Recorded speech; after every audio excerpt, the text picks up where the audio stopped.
set us up. We're going to go through how to set up encryption on our NAS device. This includes installing with encryption and converting an existing either LVM or RAID 5 storage setup to use encryption. It's actually quite easy to do and very flexible. And we'll start off with a brand new install and enabling encryption.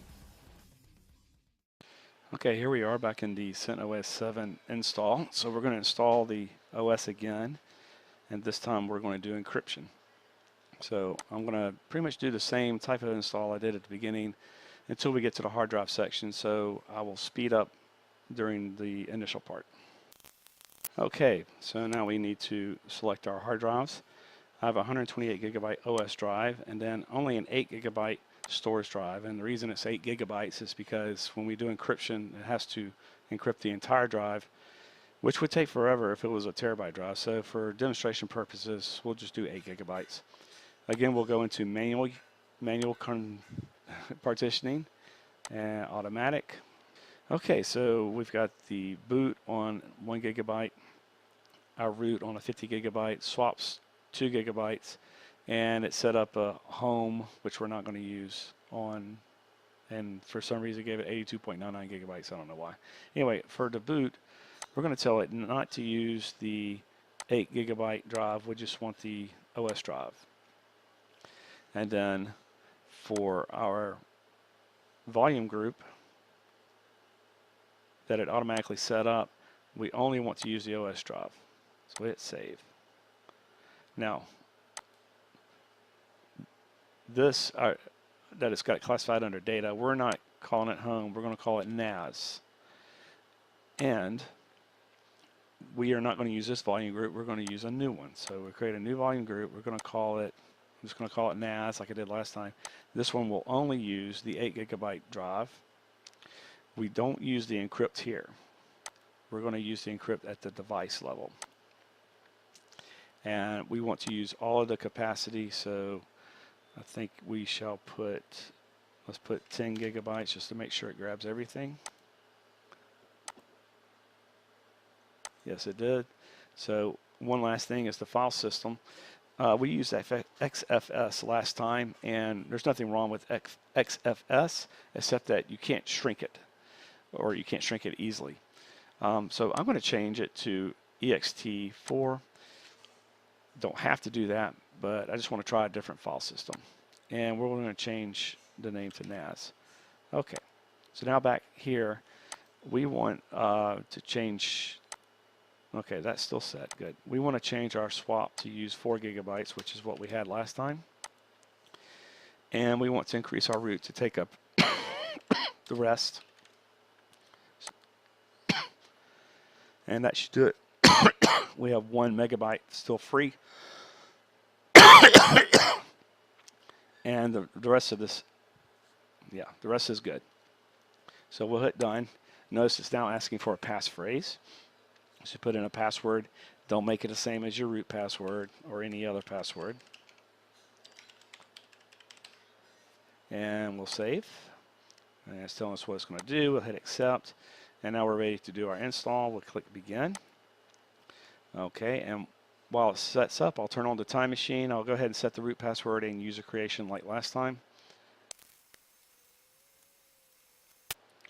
Okay, we're ready to reboot, so we'll go ahead and do that.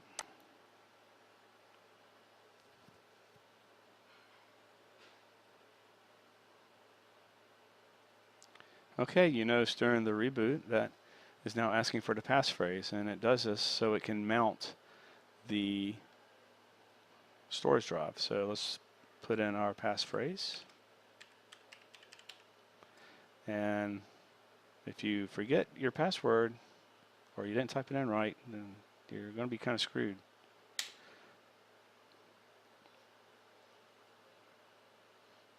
Looks like we got it right, so we should be getting to a root login. So we'll go ahead and log in. And we're in. So let's see if we got our drive. And if you see, we've got, it's called dev-dm-3, and it's mounted on NAS, and it's 7.9 gigabytes. We got a NAS, There's nothing there. Let's create a test file. And it created, and it's fine. So how do we know that that's actually encrypted? Well, let's take a look at our block devices with the command lsblk. And as you can see, if you look under SDB, SDB1, and then you have the LVM called NAS home, and then underneath that you have a Lux dash and a UUID, and the type is Crypt, and it's mounted on NAS. So yes, it is. We have a Crypt partition running underneath the LVM. So is there any other information we get? Sure. The main command to do anything with encryption is called Crypt Setup. And if I just hit enter here, you see there's a plethora of options. The one we want is Crypt Setup. And I'll turn on verbose, status, and then we need to put the name in. Unfortunately, the name that it wants is that Lux dash and the UID, and frankly, I don't feel like typing all that. So is there a way we can change that? Yes. So we're going to go to Etsy, and there is a file, and I'm going to have to use VI for this. There's a file called Crypt tab, and this has the information about our Crypt partitions that is used when the OS boots for mounting. This first name here, that's the name that we're going to use. And so we can edit that. So let me switch into edit mode, and we're going to take this out. So let's call it something that we'll recognize. So I want to call it NAS Crypt, and we will write this file. Okay, and one other file we have to change is the FS tab. It has to match what we have here. So let's VI Etsy FSTAB, and find where we're mounting NAS, which is right here. And it says NAS underscore crypt because that's something I did previously. So we have to rename it and make it say NAS Crypt because that's what we called it in our Crypt tab. And so it's mounting NAS Crypt on NAS. There, leave everything else. So let's write this file. And now we can reboot.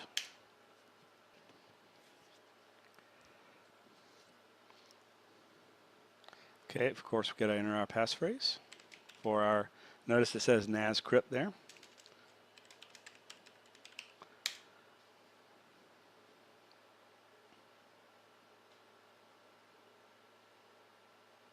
And we're back to our login. So let's look at our block devices, and notice this now says NAS Crypt instead of Lux underscore blah blah blah. And so now I can issue my Crypt Setup command, verbose status NAS Crypt. Okay, and it shows us that we are a type Lux1. We're using that cipher key size.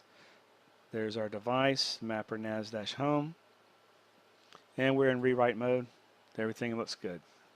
Okay, so as of right now, if we reboot the computer, it will ask us for a password every single time, and the computer will not boot until we correctly enter the password.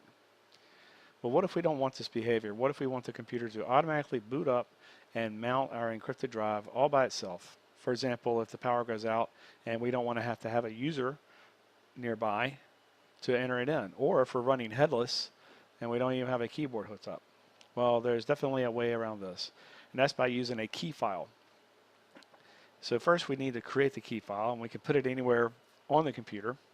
So I'm going to create a key file on our root folder. We'll use VI, and I'll give it the name crypt.key. The name doesn't matter, you can call it whatever you want. So now I'm going to put the password in.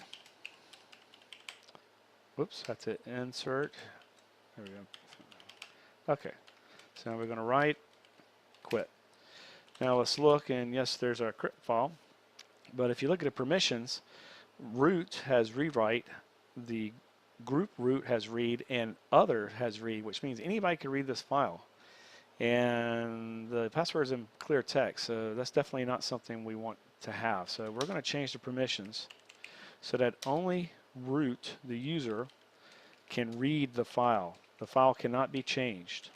Of course, it can be deleted and recreated, but at least it can only be read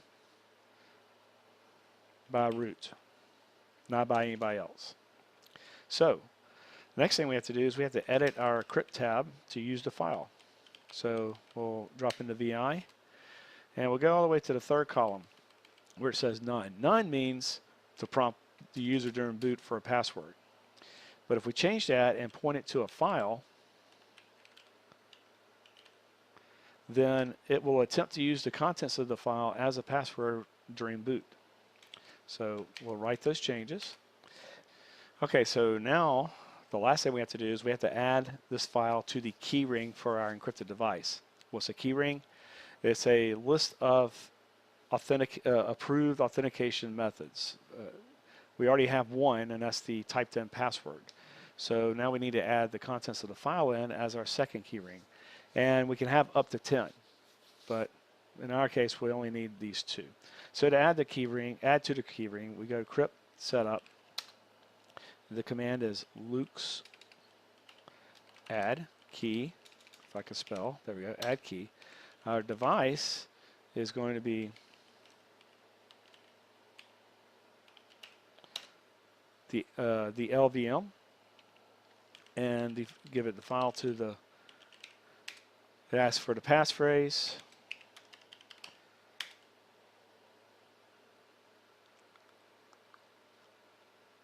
and we're done. So let's go to Crypt Setup, status, NAS Crypt. Everything's still good. All right, so let's test it out with a reboot.